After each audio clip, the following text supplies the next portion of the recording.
Safeguarding is a term that is used to protect and to ensure that the funds are managed appropriately and fiscally according to the risk tolerances for the organization. And it is important to me that we are good stewards over what we have while planning for our future.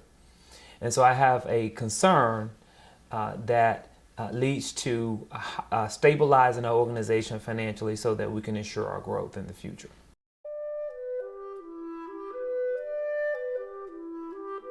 When I was 7 years old, but from that point, was the first time that I had a vision of being in finance or in some form of business. Because I distinctly remember going into a smaller bank in Mississippi with my grandfather, and I saw a gentleman sitting across the desk, and he was he was the only African American male within the bank, and so I got really intrigued by that and saw myself being a banker or someone in finance one day. Lo and behold, when I had a chance to go to college and finish graduate school, I had the opportunity to go into management training with a bank.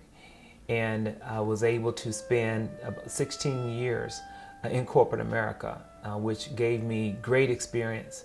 And it also allowed me to be able to get the proper training in the areas of finance and investments and estate planning and trust and tax that allowed me to really be able to be the professional today for not only high net worth individuals, but with institutions as well. So I actually got my first bank account when I was a sophomore in high school, when I got my first job. And I was so excited because I remember getting my first job and going into the bank, opening my checking account and my savings account. And I remember what it felt like to be able to go to the ATM machine. But I like the idea of saving and putting money away. A boy's born in hot time, Mississippi, surrounded by four walls that ain't so pretty. His parents give him love and affection to keep him strong. In the community that I grew up in Mississippi, it was very rural, a very remote area, very economically depressed, no running water, and just all of the stories that you will hear that will come along with poverty. I lived that.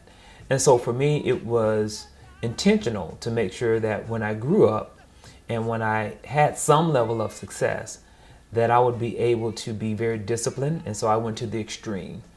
And that extreme for me was saving, investing, putting money away in my 401k, but more importantly, teaching others to do the same.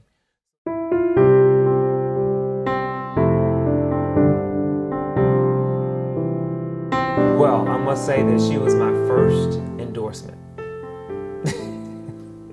No one can serve in this capacity or lead within this capacity without the support of their family and without the support of their friends, because it really is, for every moment that you're spending serving the organization is a moment that you're spending balancing with family. And that was something that we went through very carefully.